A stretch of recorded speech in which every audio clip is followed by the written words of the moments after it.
ده محمد علام، لاعب ناشئ في طلائع الجيش وبيلعب باك رايت، واللي الاهلي اعلن التعاقد معاه من خلال 3 او 4 ايام. علشان نتفاجئ ان محمد علام من النهارده من حوالي ساعه ان هو بينزل الفيديو ده. أنا محمد عدلان، لاعب طلائع الجيش، وبعلن رغبتي الأولى والأخيرة إن أنا ألعب في نادي الزمالك، وده حلمي بالنسبة لي طبعا، وليا الشرف إن أنا أكون في نادي الزمالك. ده واللي بيعلن فيه ان رغبته الاولى والاخيره هي تمثيل نادي الزمالك، وان حلم حياته ان هو يلعب بنادي الزمالك. طيب كان فين حلم حياتك وانت بتمضي رغبه للنادي الاهلي؟ ولا علشان الاهلي زي ما هو معود اللعيبه ان بيطلع بيتعامل باحترام مع الناس، وان اي حد مش عايز يلعب للنادي الاهلي بعد ما بيوقع ان الاهلي بيديله العقود بتاعته؟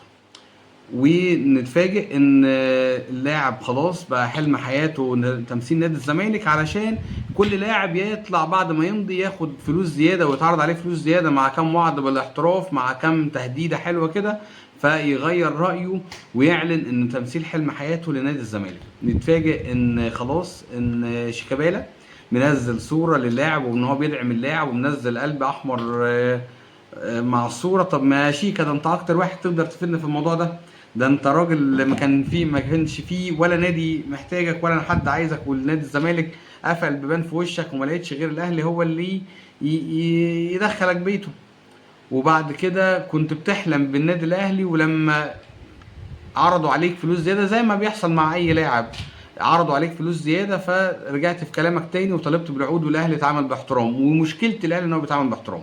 لو كانت عامل ميري مع الناس دي وكانت عامل بورقه والقلم والعقود وكان الناس دي اتوقفت، كانوا عارفوا ان الله حق. ادي شيكابالا بعد كام سنه طلع بيدعم باللعب. احنا عارفين شيكا ان هو بياخد اللقطه، بيحب اللقطه، بيدور على اي شو، عايز يخلي الناس تفتكر اسمه وتردد اسمه، فبيدور على اي ترند. فاحنا عارفين منك ده انت خلاص بقيت لاعب منتهي، لاعب فاضي جوه الملعب، فبتدور على اي ترند بره الملعب عشان تخلي الناس تذكر اسمك وتتكلم عنك. ماشي، ما يعني انت كنت اكتر واحد تقدر تنصحه بالموضوع ده، علشان انت اكتر واحد عارف الموضوع ده يا شيكا. عموما الناس على اشكالها، وكل لاعب يتعرض عليه فلوس زياده على كام مليون زياده فيغير رايه. وادينا شفنا كام لاعب بعد ما مضى وغير كلامه، وادينا شفنا بعد ما كان كام لاعب رغبته الاولى والاخيره اللاعب النادي الاهلي اتغيرت للزمالك في الدنيا.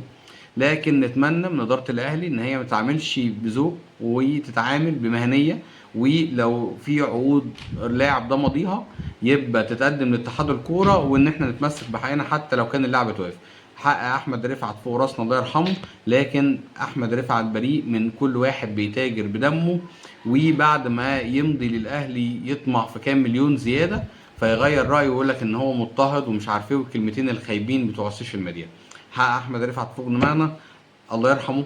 احمد رفعت بريء من كل واحد بيتاجر باسمه. يا محمد يا عدلان، لو انت ماضي للاهلي هنشوف، وان شاء الله في الخير عشان نشوف رغبتك الاولى والاخيره. سلام. عرض النادي الاهلي يمكن كان هيبقى ممكن يكون اكبر من عرض نادي الزمالك في القيمه الماليه. النادي الاهلي بس في مصر اللي فاضل كان في سمعنا طلائع الجيش وطلائع الجيش داخل في الموضوع، بس الاهلي حسم الصفقه وانت خلاص مضيت مع الاهلي عقد نهائي لمده قد ايه وبقيمه ماليه اللي هي 600000 يورو. اه خلاص، هم المفروض عايزين يدفعوا 600,000 يورو للنادي، بس لحد دلوقتي ما اعرفش هيدفعوا كام بقى بعد ما ودينا الورق للفيفا. ما اعرفش هندفع قد ايه، بس انا موجود السنه دي في النادي الاهلي يعني ان شاء الله. بس انا موجود السنه دي في النادي الاهلي يعني ان شاء الله. بس انا موجود السنه دي في النادي الاهلي يعني ان شاء الله. بس انا موجود السنه دي في النادي الاهلي يعني ان شاء الله.